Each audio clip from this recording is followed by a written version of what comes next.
كلمات الشاعر فارس الطلحي، أداء المنشد وجدي آل الشيخ. يوم نتابع في دورة عقرب الساعة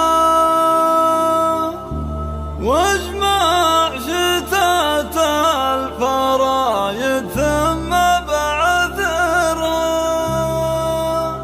والنفس في مدحة الوفين طماعة،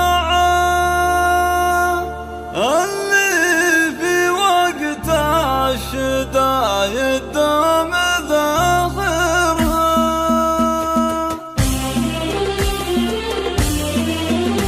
يوم نتابع في دورة عقرب الساعة واجمع شتات الفرايد ثم بعثرها، والنفس في مدحة الوفين طماعة، اللي في وقت الشدايد دوم ذاخرها. من قبل تأتي لنا ما يكفي سماعة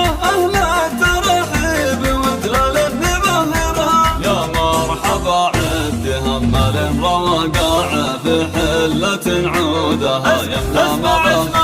يا مرحبا عد همل الرواقع في حلة عودها يملا مباهرها. وابو محمد يقول السمع والطاعة للضيف جاب السنين ما تقدرها. شيخ تعلى وفي الامجاد مطلعه، والمعضلة للكتب ربي مدبرها. في صورة شاعة شفنا صفة الصحابة من مؤشرها. من قوم تبقى على المنهاج واطباعه، وقت المواجيب لا يمكن تأخرها. واليادع الخاطب للمحتاج فزاعة، لو الزمن صار نبان مكشرها. يمشي بحكمة وهي ما تغلب ذراعه، كنا يقول المناطق من ذخايرها.